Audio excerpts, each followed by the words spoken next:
cette semaine, Benoît, le chef Ducas au domaine de la Klaus, cuisine pour nous. On s'occupe de la troisième recette de cette semaine.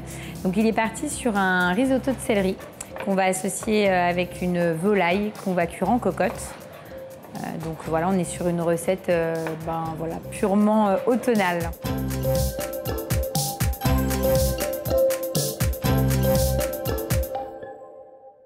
Donc pour cette recette, on commence par quoi?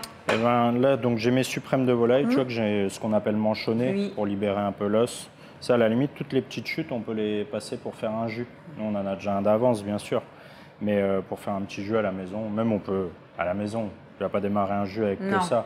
Limite, quand tu en as quelques-uns, tu les mets au congèle, tu les ressors. Ah oui, ok, tu peux les congeler à la limite au fur et à mesure. Ok. Donc ça, on va commencer par démarrer la cuisson des suprêmes Mais avant, de volaille. tu les assaisonnes, ton fameux mélange sel et poivre. C'est ça. Et là, on va les cuire dans notre cocotte. Super.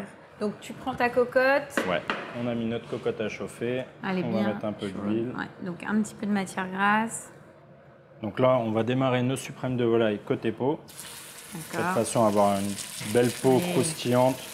Ouais, tu veux vraiment, c'est pour ça que tu l'as gardée comme ça, elle va prendre une belle coloration, elle va croustiller sur le dessus. Ce qu'il faut, c'est qu'on ait vraiment une belle croûte. Bien caramélisée, quoi. C'est ça. Ça, c'est le genre de recette au restaurant, tu les fais pas, on est vraiment dans de la recette rustique, là, pour le coup. C'est de la cuisine. Cuisine de la maison. Après, ça reste une cuisine qui est quand même super sympa.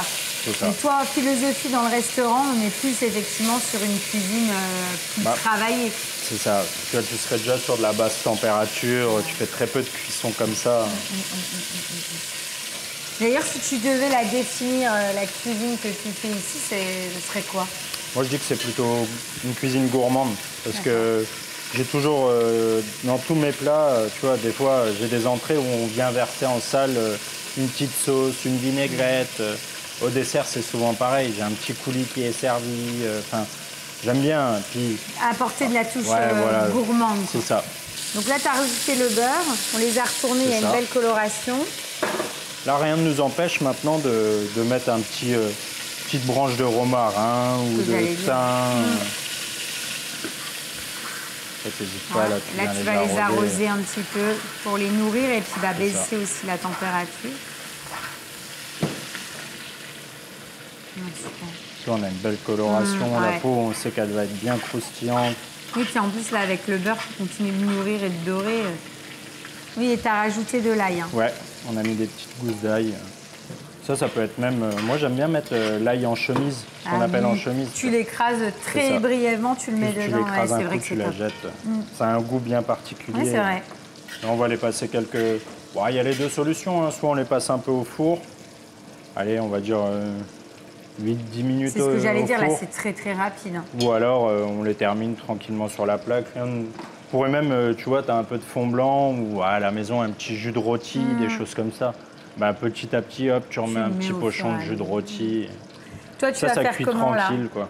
On va la fermer, on va les laisser. Nous, on va tailler notre sel risotto. Comme ça va cuire. On va terminer la cuisson tranquillement. Ouais. Ça marche. Et donc là, tu rajoutes... Ouais, je vais mettre un peu de jus de volaille. D'accord. Et puis, comme ça, on se termine la cuisson gentiment. Oui, ça va continuer de nourrir, en fait... Ce qui est important dans la volaille, c'est que ça soit pas sec. Et là, pour le coup, on la nourrit. Comme ça, elle va être toute moelleuse. Là, on va fermer, comme ça cuit vraiment à l'étouffer tranquillement. Donc là, tu as déjà tranché... Ouais, j'ai tranché mon céleri. Céleri. Et là, on va se tailler. L'idée, c'est de se rapprocher le plus possible d'un grain de riz. Avec toutes les chutes, on a fait une purée. D'accord. Et comme ça, à la fin, plutôt que de mettre juste de la crème, on mettra une purée de céleri. Donc là, on est vraiment dans le produit pur et dur. C'est ça. Et puis, on se mettra, pour avoir un petit côté frais et puis aussi la couleur, à la fin, on mettra un peu de, tu vois, les branches du céleri que j'ai récupéré. Et ça, on va se le ciseler tout finement. Comme ça, à la fin, on jette dedans. Ah, super. On aura vraiment le goût du céleri. Ouais. Donc là, on va terminer de couper notre céleri. Ouais. Ensuite, on va le passer en cuisson. Donc, vraiment le même esprit et à l'identique d'un risotto. Et puis après, on n'aura plus qu'à dresser. C'est ça. Et à goûter.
c'est top parce que au niveau de la cuisson, en fait, c'est parfait. Tu as encore le côté très légèrement croquant. Donc, c'est vraiment bon. Et ce que j'aime bien, c'est qu'en fait, on a utilisé l'intégralité du céleri, en fait, en façon un peu trompe-l'œil. C'est-à-dire que c'était vraiment comme un risotto. Tu as ce côté gourmand et là, tu te dis que tu es sur des légumes. Ouais, c'est ça. On est vraiment dans une recette qui est gourmande, avec un peu les codes tradition, la cocotte, etc. Ouais. Et c'est très, très bon. Donc, franchement, bravo. On fait quoi ensuite? Eh ben, on va se faire un fromage. Bon, là, on va utiliser un fromage du coin. Ça s'appelle le Kirchois, c'est si tu veux l'équivalent Saint-Marcelin ou Camembert. Et là, nous, on va se le mettre tout simplement dans un petit caclon. Et on va mettre ça au four avec des petits croutons, une gelée de piment d'Espelette, truc tout simple qui peut servir de fromage comme un petit truc à grignoter à l'apéritif.